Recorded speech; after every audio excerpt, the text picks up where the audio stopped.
Bonjour, j'espère que vous allez bien. Moi, je vais très bien par la grâce de Dieu. Je commence à aller mieux. J'étais un peu malade et puis il y avait aussi des difficultés, enfin, certaines difficultés. Mais bon, c'est interdit de pleurer, donc on ne pleure pas. Je suis Annick Abba, alias la femme atypique, alias la petite nettoyeuse, alias la femme de ménage la plus célèbre de France, alias la reine de la serpillère. Je suis entrepreneur et coach. Je vais faire cette vidéo, justement, je pense que c'est plus dans le cadre du coaching. Je tiens à remercier les nouveaux abonnés. Il y a pas mal de nouveaux abonnés sur mes différents comptes, que ce soit sur LinkedIn, sur ma chaîne YouTube et ici sur TikTok. Merci beaucoup pour le soutien. Je reçois également beaucoup de commentaires, de soutien. Et j'ai aussi reçu des messages. On me demandait si tout allait bien. Oui, tout va bien par la grâce de Dieu. Tout va beaucoup mieux. J'ai été malade, mais ça va beaucoup mieux. Je pense que cette vidéo, ça va être dans le cadre du coaching parce que j'aborde les questions que je vais aborder, je les aborde souvent lors de mes accompagnements. Maintenant que le buzz, c'est un peu estampé parce que j'aime souvent que les choses se calment pour que j'intervienne et je ne peux pas m'empêcher de donner mon avis sur la question. J'aime pas trop ce genre de choses parce que... Mais comme ça concerne les sujets que j'aborde lors de mes accompagnements et surtout... la dernière fois que j'avais regardé les statistiques de TikTok, on m'informait que 45% de la tranche d'âge des personnes qui s'intéressent à mes contenus, ce sont des jeunes filles de moins de 25 ans.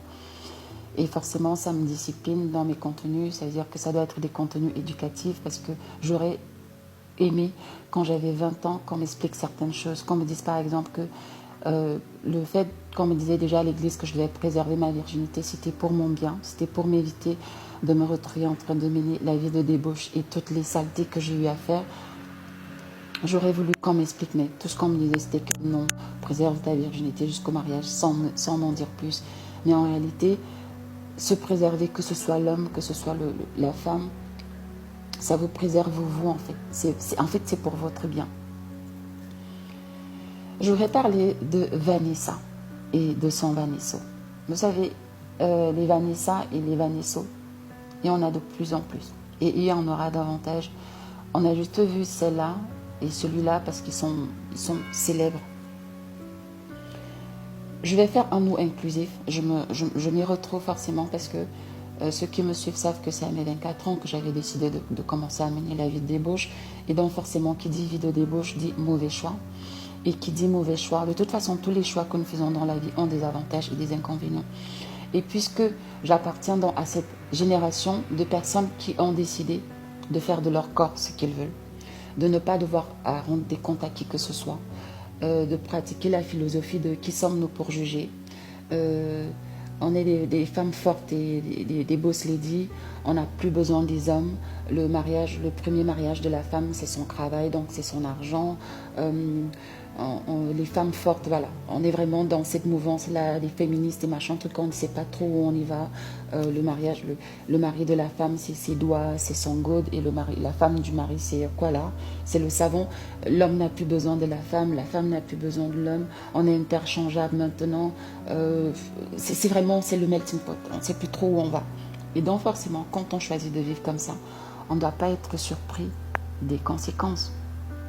Pour revenir à Vanessa, si je vous déroule mon CV, si je pense qu'il me faudra des années pour dérouler mon CV, je n'en suis pas fière. Il y a vraiment des choix que j'ai eu à faire dont je ne suis pas fière. Des choix que j'ai eu à faire dont j'en ai honte. Enfin, sincèrement, parfois, ça me dégoûte de me dire que bah, tiens, Nick, tu as eu à faire ça.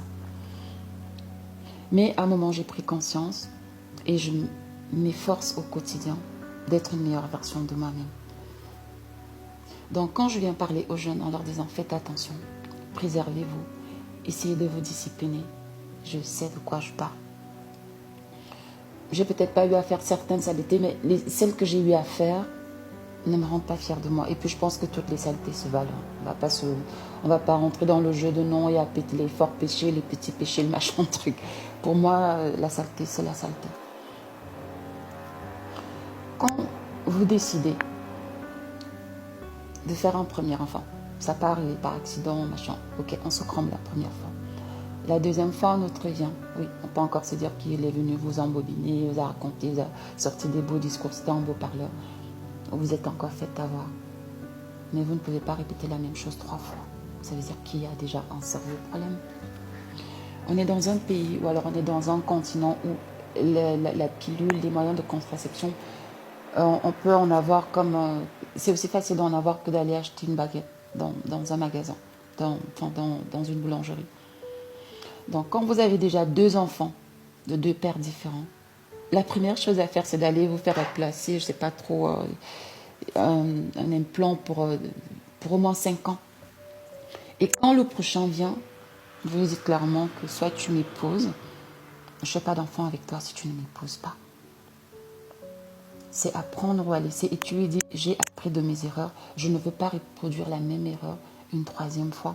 Et si cet homme vous aime, s'il vous comprend, s'il veut vous accompagner dans votre processus d'amélioration, il va rester. Parce qu'il va se dire, bah, tiens, cette femme, elle a mûri et donc, elle est même meilleure qu'avant. Et s'il ne reste pas, ça veut dire qu'il était aussi un joueur, il voulait aussi prendre sa part et vous laisser avec un enfant et partir. Alors, vous savez que vous êtes dans une relation, vous n'êtes pas marié. Vous décidez de la médiatiser parce que vous avez décidé d'être une influenceuse. Mais assumez. Vous faites des vidéos pour narguer les femmes qui ont fait leurs enfants avec le même homme. Vous faites des vidéos pour narguer les femmes qui sont mariées. Vous faites des vidéos pour narguer les femmes qui sont parce que vous êtes toujours bien habillées, vous avez toujours des beaux sacs à main, des beaux vêtements, manicure parfaite. Vous êtes toujours en train de montrer l'image de la femme qui est heureuse, qui est épanouie. Limite pour dire que vous narguez les gens, oui, j'ai 3 enfants de 3 pères différents et je suis plus heureuse que vous. Ben pourquoi vous venez pleurer? Cette vidéo, c'est la continuité de la série de vidéos que j'ai décidé de faire. Je suis une femme, j'assume ma féminité et j'ai besoin d'un homme pour être une femme équilibrée, pour être une femme épanouie. Et j'invite les femmes à se reconnecter avec leur nature. Quand je parle de la femme ici, je ne parle pas de parures, des vêtements, de tout ça qui, voilà, c'est de ces attributs-là artificiels qui pourraient venir marquer notre féminité. Je ne parle pas de ça. Parce qu'aujourd'hui, on voit des hommes qui sont même plus... c'est pas féminisé que les femmes. Je ne suis pas en train de parler de ça. Je parle du caractère. Je parle de la nature. Je parle de l'essence. Et je suis la première. Les femmes et les hommes aujourd'hui sont dans un ring. On est en compétition. Je ne sais même pas qui a défini les choses comme ça. Vous allez écouter une femme dire « Je n'ai pas besoin d'un homme pour être heureuse ». Vraiment? Moi, j'ai besoin d'un homme pour être heureuse. J'ai besoin d'un homme dans ma vie pour être une femme équilibrée. Parce que c'est comme ça, je suis une femme, c'est ma nature. Moi, je ne peux pas vivre seule. Je serais malheureuse, je le dis haut et fort.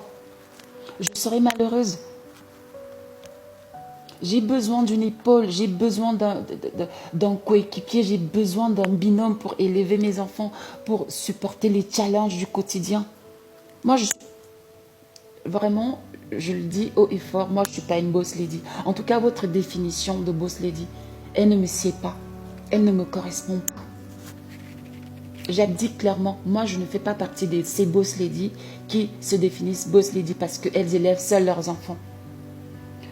Parce qu'elles élèvent leurs enfants issus de plusieurs pères différents. Parce que c'est ça aujourd'hui, on veut nous faire croire que c'est ça, une bonne femme. Non, ce n'est pas vrai.